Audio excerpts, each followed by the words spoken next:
Tu n'as pas les cheveux secs, tu choisis juste très mal tes produits. Tu n'as pas les cheveux archi poisseux, tu choisis juste très mal tes produits. Lorsque tu fais ta curly routine, tu as tout essayé. Tu as acheté plein de leave-in, plein de crèmes sans rinçage, et pourtant tes cheveux sont soit hyper poisseux, soit hyper secs, t'as toujours les cheveux archi mousseux, et tu t'es jamais demandé si le problème ne venait pas de toi, mais tout simplement des produits que tu choisissais. Aujourd'hui, je vais t'apporter une meilleure compréhension de tes cheveux, une meilleure compréhension de tes besoins capillaires, mais surtout moins d'achats inutiles. Aujourd'hui, je vais t'aider à comprendre comment choisir correctement ta crème sans rinçage ou le leave-in. Moi, c'est la petite Gabi et ça va faire bientôt une dizaine d'années que je parle cheveux sur les réseaux sociaux et je t'aide à construire ta curly routine avec des produits naturels les plus économiques possibles qui respectent ta santé mais aussi l'environnement. J'ai souvent des abonnés qui m'écrivent: oui Gabi, j'ai acheté le leave-in dont tu parlais, mais sur moi ça fait des cheveux poisseux. Et quand je leur parle de porosité, là je suis assez surprise de voir qu'elles ne connaissent toujours pas le concept de porosité. J'ai pourtant fait plusieurs vidéos et plusieurs contenus sur mes différents réseaux sociaux à ce sujet parce que la porosité c'est tout simplement quelque chose d'ultra important à comprendre concernant sa curly routine. En effet, nous sommes tous très différents et la porosité, c'est tout simplement la capacité de ton cheveu à absorber le gras. Il faut savoir qu'il y a des cheveux, selon notre génétique, qui manquent de lipides et qui ont une CMC qui nécessite un meilleur renfort lipidique que certains cheveux dits plus européens ou en tout cas certains cheveux asiatiques où ils ont besoin de très peu d'huile. La porosité, c'est pas un espèce de buzzword TikTok juste pour faire vendre, c'est la manière dont tes cheveux absorbent les soins et ça change tout. Je vais pas refaire une vidéo sur la porosité, je l'ai déjà faite sur mes précédentes vidéos, donc n'hésite pas à aller les voir si tu ne comprends pas ce concept. Mais du coup, comment choisir ses produits selon sa porosité? Et en fait, je pensais que j'avais été assez claire dans mes précédentes vidéos, mais pas du tout. C'est pour ça qu'aujourd'hui, on va se concentrer sur les produits et les listing keys et surtout, je vais t'aider à comprendre ce qui se cache à l'intérieur et comment les choisir. Alors maintenant, tu vas me dire comment on adapte sa routine à sa porosité. Tu vas me dire, meuf, c'est un peu comme ça skincare, on n'achète pas une crème pour les peaux matures quand on a une peau grasse, ça sera contre-productif. Et pour les cheveux, c'est exactement la même chose et je comprends pas pourquoi autant de personnes refusent ce concept pourtant existant de porosité. C'est vraiment un spectre sur lequel tu te situes et si tu veux, il y a des extrêmes sur ce spectre. Donc il y a les cheveux très peu poreux et les cheveux très poreux. Globalement, les cheveux très peu poreux vont adorer les produits ultra légers, les produits aqueux. Ils vont adorer l'hydratation régulière, mais pas du tout, au contraire, la nutrition. On va pouvoir utiliser un petit peu de protéines et globalement, la chaleur, ça va également aider les soins à pénétrer. Les cheveux très poreux, quant à eux, ils ont besoin de soins gainants, riches, occlusifs, nutritifs et aussi ultra hydratants, des protéines, des huiles ultra épaisses, surtout pour sceller le tout avec de l'huile de ricin, de l'avocat. Et forcément, les cheveux moyennement poreux, c'est l'équilibre entre les deux. Alors, on le sait, les marques adorent nous vendre plein de nouveautés tout le temps pour nous pousser à consommer et à reconsommer chez eux et à fidéliser un maximum de clients. La problématique, c'est que beaucoup de marques ont tendance un petit peu à forcer le trait pour dire que ce produit est absolument destiné à tous les types de cheveux pour le marketer à un maximum de personnes. Mais comme on l'a expliqué dans la première partie de cette vidéo, malheureusement, il y a bien des segments très précis concernant la porosité et entre autres une marque comme Gia Paris que je vends d'ailleurs sur mon e-shop qui est une toute petite marque française, bio à 97% d'origine naturelle, l'a très bien compris et justement propose une gamme de produits qui est à la fois pour les porosités faibles et à la fois pour les porosités très fortes, puisqu'elle inclut dans sa clientèle type des personnes ayant des cheveux ondulés et des personnes ayant les cheveux crépus. Et parmi toute cette typologie de personnes, on peut avoir différentes porosités selon notre type de boucle. Entre autres, à savoir, ils ont sorti 3 produits coiffants uniquement pour l'hydratation et la nutrition des boucles, à savoir un smoothie nourrissant, un spray hydratant et un lait capillaire. Et alors, pour les personnes qui connaissent pas, on va dire, mais quelle est la différence, quel est l'intérêt? Et justement, cet intérêt, en fait, de sortir autant de produits à un marché pour cheveux bouclés, c'est bien qu'il y a un contexte de porosité à comprendre absolument. Et ça, tu peux pas le savoir sans lire la listing key. La listing key, c'est la liste des ingrédients que tu trouves dans tes cosmétiques. Et il faut savoir que les ingrédients sont classés par ordre progressif, c'est-à-dire que le premier ingrédient est celui qui est présents en plus grande quantité dans ton cosmétique et les suivants beaucoup moins dosés. Et lorsque tu comprends ça et lorsque tu lis un minimum le latin, parce que normalement lorsque tu choisis un cosmétique naturel, tu es censé beaucoup retrouver des termes comme aloe barbadensis, où tu te doutes bien que c'est de l'aloe vera, ricinus communis seed oil, ricinus le ricin, oil l'huile. Grâce à ça, tu es censé pouvoir retrouver facilement de quoi est composé ton cosmétique, ou alors n'hésite pas à le scanner avec une application de décryptage de composition qui met les ingrédients dans l'ordre. Attention, parce que toutes ne le font pas. Et donc, globalement, il faut regarder les 5 à 6 premiers ingrédients pour avoir l'ADN global du produit, voir s'il sera plutôt riche ou plutôt hydratant. Lorsqu'il s'agit de l'eau, des alcools gras ou alors des émollients légers, ça sera plutôt un produit qui sera assez léger, pas très nourrissant, pas très hydratant, donc parfait pour la porosité faible. Et si c'est de l'eau, des beurres et des huiles avec des ammoniums quaternaires dont je t'ai souvent parlé sur ma chaîne, ça va être lourd, nutritif et surtout scellant. Ça va venir bien plaquer la cuticule. Et c'est là justement où ça peut poisser les porosités faibles. Donc pour reprendre ce que je disais tout à l'heure, les cheveux peu poreux auront besoin globalement d'une composition avec une grande base aqueuse. Donc beaucoup d'eau florale, beaucoup d'hydrolat. Ils vont adorer des humectants comme la glycérine, le propanédiol, le sodium PCA ou encore des épaississants comme la gomme xanthane. Les lipides, donc les gras, vous allez les préférer en toute fin de liste Inky et vous allez en plus de ça, préférez des huiles à faible viscosité ou alors des huiles dites légères, comme soit des esters huileux, ou alors du jojoba, du squalane, de l'huile de pépin de raisin. D'ailleurs, si tu veux que je te fasse la même vidéo pour choisir tes huiles en fonction de ta porosité, n'hésite pas à me dire ça en commentaire. Pour les cheveux, du coup, très poreux, vous allez préférer forcément des choses qui sont assez grasses, réparateurs, filmogènes, et du coup, on va adorer voir dans les premières listings des huiles végétales assez riches, comme de l'huile de coco, du beurre de karité, de l'huile de ricin, du beurre de mangue. On va également aussi adorer voir des acides aminés ou des protéines hydrolysées et également des agents occlusifs qui vont plaquer la cuticule sur la fibre capillaire comme le antrimonium méthosulfate, le fameux BTMS ou encore tous ces dérivés naturels, souvent stéaramidopropyl-diméthylamide, brassicapropyl-diméthylamine. Diméthylamine, souvent c'est le signe d'un ammonium quaternaire d'origine plus ou moins naturelle. Par exemple, lorsqu'on prend la composition du smoothie nourrissant de Giapari. Alors, première chose qui peut nous indiquer déjà sur si ça sera adapté à une porosité faible ou à une porosité forte, c'est bien la texture du produit. Là, on se rend bien compte que c'est quelque chose qui est assez compact, quoique celui-ci est un petit peu plus fluide que certains autres leave-in que je peux avoir. Donc, plus ce sera fluide, plus il y aura de l'eau. Et l'eau, comme on sait que c'est un vecteur de soins, et surtout, plus il y a de l'eau, moins c'est épais, globalement.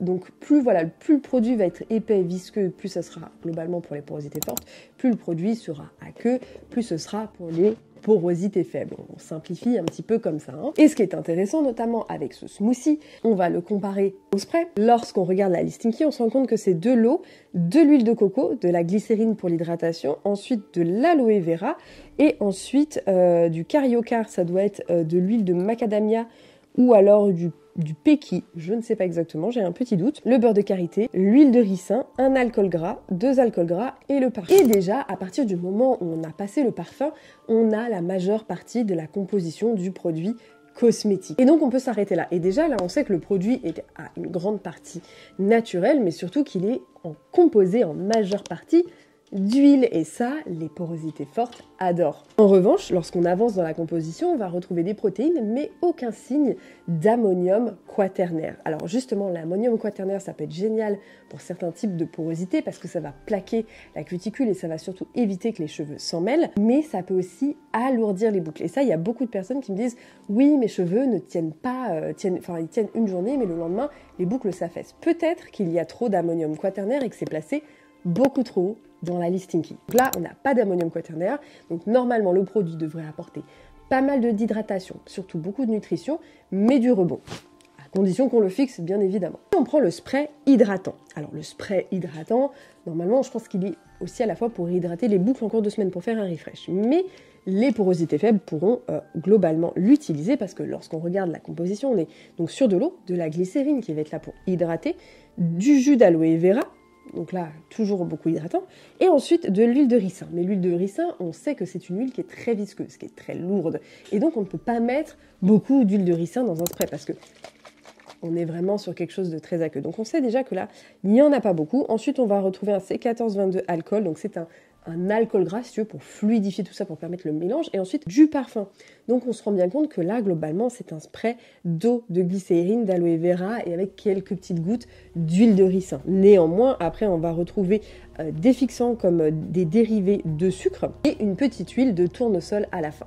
Donc ça va vraiment être un produit qui va apporter un tout petit chouille de nutrition et qui sera parfaite pour apporter de l'hydratation et ensuite passer à la fixation pour les cheveux à faible porosité. Et pareil, là on n'a pas d'ammonium quaternaire dedans, donc ça va éviter de trop plomber la boucle. Par exemple, pour citer le Curl Nectar des secrets de Loli. D'ailleurs, je ne sais pas ce que vous avez pensé de la polémique sur les packaging, les secrets de Loli. Je dois vous dire que moi j'ai été assez surprise des commentaires qui ont été faits sur les packaging LSL, parce que je pense qu'il y a eu clairement une très mauvaise interprétation, ou en tout cas une très mauvaise connaissance du marché de la cosmétique clean, surtout spécialisée curlière. Et lorsque je compare, du coup forcément, avec des concurrents, on se rend bien compte que je trouve les cosmétiques dédiés pour les curly hair naturels, on est toujours sur des DA, n'est-ce pas, pour parler que de ça, des DA, ma foi, toujours assez colorés. Et ça, peu importe la marque que je prends. Peu importe la marque, vraiment, on a de la couleur. On n'est pas sur des packaging absolument insipides et invisibles dans un linéaire de supermarché ou de coiffeur spécialisé.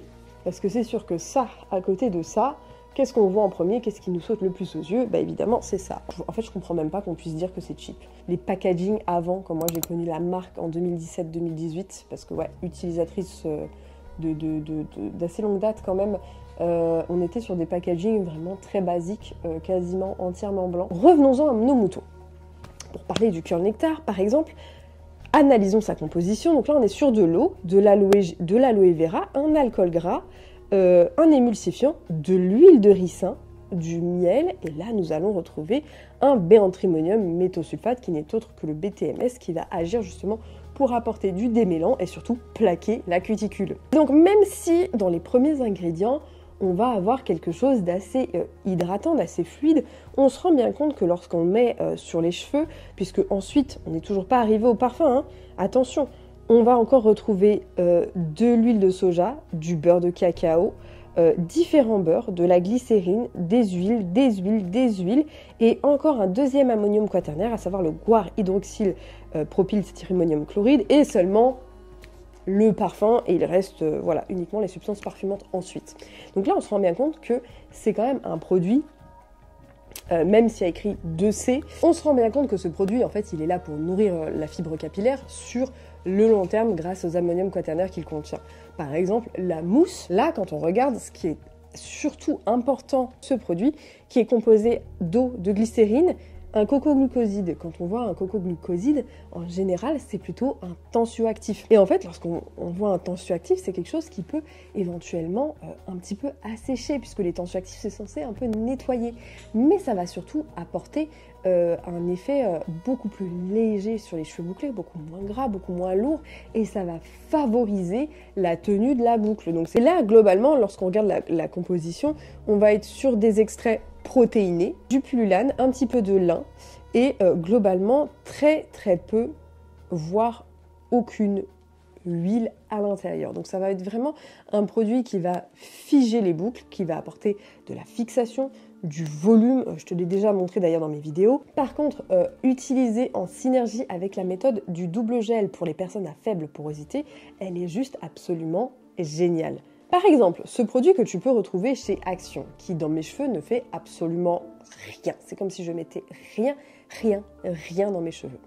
En revanche, il est apprécié par les porosités faibles. Et bien pourquoi, lorsqu'on retourne la composition, on est sur de l'eau, cétéaryl alcool, cococaprilate, ce sont des alcools gras, et ensuite on va retrouver des alcools gras, des épaississants, pour faire la texture du produit, et ensuite on va retrouver le dimonium méthosulfate, qui n'est autre qu'un ammonium quaternaire, mais qui doit être dosé de façon très minime, puisque lorsqu'on regarde le produit, c'est quand même un produit qui est assez fluide, et au-delà de ça, Voilà, il s'étale vraiment aussi très bien. C'est ça aussi qu'il faut regarder, hein. La vitesse d'étalement du produit. Par exemple, pour tester, si tu veux pas mettre directement sur tes cheveux, tu peux mettre le produit sur ta peau. Là, on voit vraiment que le produit, il s'applique finalement comme un lait pour le corps. Et donc ce produit qui s'est vraiment étalé comme littéralement, je pourrais carrément m'en servir finalement comme un soin voilà, pour ma peau. En fait, il a laissé un très très léger film. Enfin voilà, on sent que la peau elle est bien hydratée, etc. Mais elle n'est pas du tout grasse, elle n'est pas du tout alourdie. On sent vraiment qu'il y a un léger film occlusif grâce au petit ammonium quaternaire qu'il contient. Et ensuite, on va avoir un petit peu de beurre de karité, des polyquaternium 37, un tout petit peu d'huile. On voit que les ingrédients naturels huileux arrivent en milieu fin de composition et justement, ce produit n'est pas du tout adapté aux porosités fortes et c'est exactement pour ça que dans mes cheveux, il a un effet aussi médiocre. Mais je suis sûre que toutes les filles qui ont testé ce produit de chez Action, qui ont une porosité faible, vous l'adorez, j'en suis sûre. Par exemple, encore un cas concret avec ces deux crèmes sans rinçage-ci. On en a une de chez Sobioéthique qui dans mes cheveux ne fait absolument rien. Encore une fois, le concept va prendre tout son sens. Donc on va être sur de l'eau, du jus d'aloe vera, de la glycérine, 2 alcools gras, un coco capryllate qui est là pour apporter, qui va être émollient. Puis ensuite, en 5 ou 6e ingrédient, un petit peu d'huile de coco, quelque chose pour émulsionner, la fameuse gomme xanthane qui est là pour épaissir, et ensuite toujours de l'émulsion et ensuite du parfum. On va retrouver ensuite un petit peu d'aloe vera, de l'acide hyaluronique, et le reste, ce sont des conservateurs. Cette crème, alors très légère, pareil, on peut refaire exactement le même test. On voit bien, alors elle est un peu plus compacte que la crème précédente, mais on voit déjà que c'est une crème qui reste un peu plus sur la peau. Elle fait un effet blanc, elle a un peu plus de mal à pénétrer, du tout d'effet gras. Et justement, ça c'est une crème que, il me semble, j'avais utilisée sur Clémentine dans la vidéo où je lui avais fait sa curly routine. Et en fait, elle avait les cheveux très peu poreux. Et en fait, cette gamme de chez Sobioéthique lui avait très bien convenu. Par exemple, une des crèmes de chez Yves Rocher récente, la crème de soins ultra nourrissante, on voit déjà la texture, elle est un peu plus épaisse, quoique elle s'étale beaucoup mieux. Mais en revanche, sur la peau, elle va avoir un effet très très gras. Et pourquoi ça s'explique que c'est parce que c'est de l'eau, de l'huile de noix de coco, de l'huile de ricin, du beurre de karité et seulement les alcools gras et la glycérine arrivent ensuite. Et donc là, on sait que forcément, ces huiles, elles sont en plus grosse quantité et donc elles seront plus grasses et donc la crème sera plus riche. Donc très bien pour les porosités fortes, un peu moins pour les porosités faibles ou alors si tu as fait une décoloration, peut-être que ça serait intéressant, etc. Du squalane, un alcool gras et ensuite le parfum et un petit ammonium quaternaire avec le stéaramidopropyl-diméthylamine pour toujours conserver cette hydratation dans le cheveu sur le plus long terme possible, parce que c'est ça aussi qui est difficile avec les cheveux très poreux, c'est qu'on a du mal à conserver la nutrition et l'hydratation, et c'est ce à quoi servent les ammoniums quaternaires. Et là en fait on le voit sur ma peau au toucher, c'est simple, la crème de chez Action, la Curls machin, c'est comme si j'avais rien mis. On sent que ma peau elle est un peu hydratée, mais c'est comme si j'avais rien mis. La crème de chez Sobioéthique, pareil. Par contre la crème de chez Yves Rocher, on sent vraiment que la peau, voilà, ça a renforcé le film hydrolipidique de ma peau et donc sur mes cheveux, ça fera exactement pareil. Et c'est un côté voilà, un peu plus grain, un peu plus collant, un peu plus adhésif, qui moi ne me dérange pas du tout. Elles sont archi bon cette crème. Elles sont très très bon. Niveau parfum, faudrait que je leur demande, mais globalement c'est un parfum un peu vanillé. Je crois que c'est un vanillé floral. Faudrait que je leur demande, bref. Ah, j'avais pas vu, tu peux aussi te lisser les cheveux avec ça, trop bien. Et donc là, on va comparer le leave-in In Hair Care au leave-in de chez Calia Nature. On va être ici sur un lait crémeux qui est quand même beaucoup plus aqueux. Je sais pas si ça s'entend. Et ici, on n'entend pas du coup quelque chose de beaucoup plus lourd. Quoi? Alors, le leave-in de chez In Hair Care, on est sur de l'eau, de la glycérine et un distéréthyl d'ammonium chloride qui est un ammonium quaternaire, toujours pour les cheveux texturés qui ont besoin voilà, de conserver l'hydratation qu'on a réussi à mettre dans ses cheveux, un extrait de gel de lin, un alcool gras, des protéines, pas mal de protéines hydrolysées, un extrait de bambou, des extraits végétaux en tout genre et ensuite les conservateurs. Donc ce leave-in là, si tu veux conserver l'hydratation et pas avoir un effet gras, il va être excellent parce qu'on est on va être sur un ammonium quaternaire et en fait c'est simple, il va avoir ce côté archi-démêlant, ça va conserver l'hydratation sur ta peau. On va pouvoir également faire des coiffures beaucoup plus facilement puisque le cheveu sera plus glissant, donc notamment quand tu fais des tresses, etc.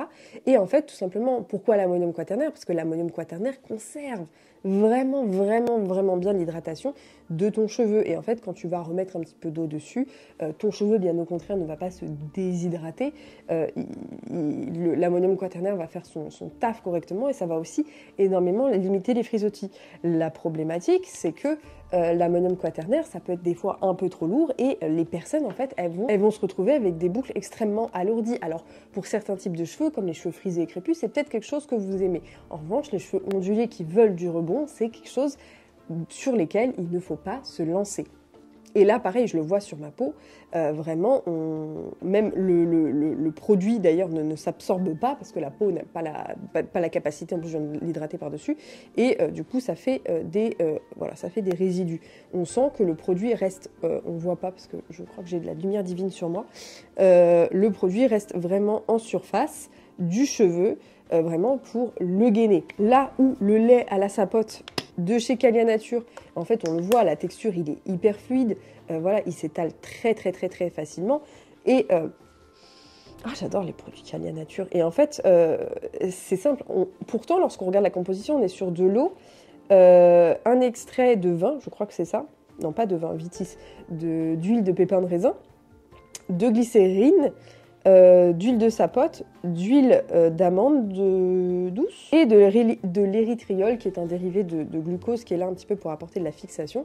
Et en fait, lorsqu'on le voit, c'est-à-dire que le produit est quand même très liquide, donc on se doute qu'il y a quand même beaucoup plus d'eau, mais il n'y a pas du tout d'ammonium quaternaire à l'intérieur. Ça va en fait éviter d'alourdir le cheveu, mais en même temps, cette fluidité va permettre au produit de se répartir un petit peu partout sans trop graisser. Et en fait, on le sent quand même lorsqu'on passe sur sa peau. En fait, il y a quand même quelque chose d'assez gras qui se passe et pour les porosités fortes ça fait totalement sens. Vous voyez là le In Hair Care il a tellement bien gainé, en fait il y a tellement de protéines hydrolysées que ça a pas matché, ça m'a fait plein de bouloches, mais bon bref.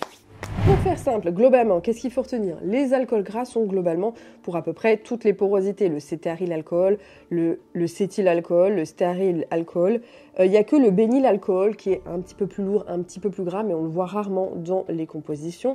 Les protéines et les acides aminés, pareil, c'est pour toutes les porosités et même d'ailleurs à privilégier lorsque vous avez besoin de beaucoup de rebond.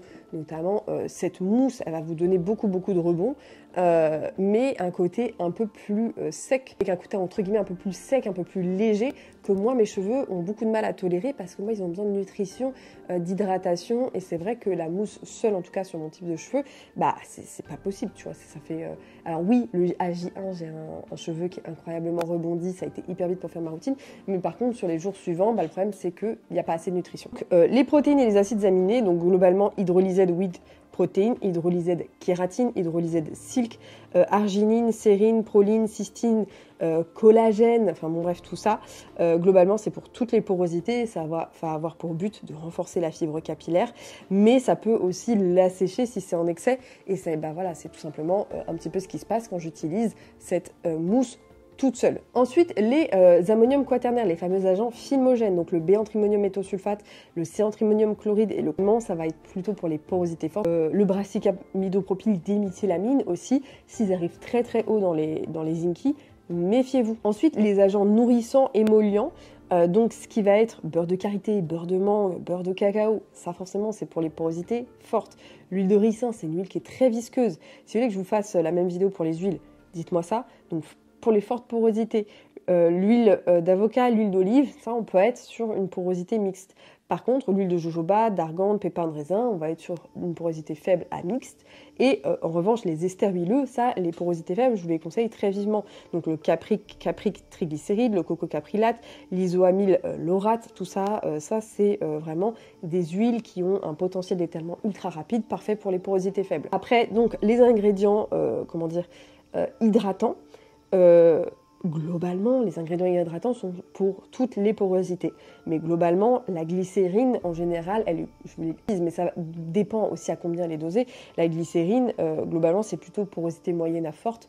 Plus on va doser en glycérine, plus ça va être un peu voilà, un peu plus lourd. Par contre, le propanédiol, le sodium PCA, le sorbitol, le sodium hyaluronate, l'acide hyaluronique, ça c'est pour toutes les porosités et surtout pour les porosités les plus faibles. L'aloe vera pareil, le panthénol, la provitamine B5 pareil, pour toutes les porosités. N'hésite pas à me dire si tu veux un récapitulatif sur un post Instagram pour avoir un guide pratique ultra facile à avoir à portée de main en tapant la petite Gabi sur Insta. Je me dis peut-être que ça pourra t'aider. Dis-moi si tu veux que je te mette tout ça par écrit dans un post type infographie sur Insta. Dis-moi surtout si tu veux que je fasse cette vidéo pour les shampoings, les après-shampoings / masques et également les gelées coiffantes. Et nous, on se retrouve très bientôt pour une prochaine vidéo.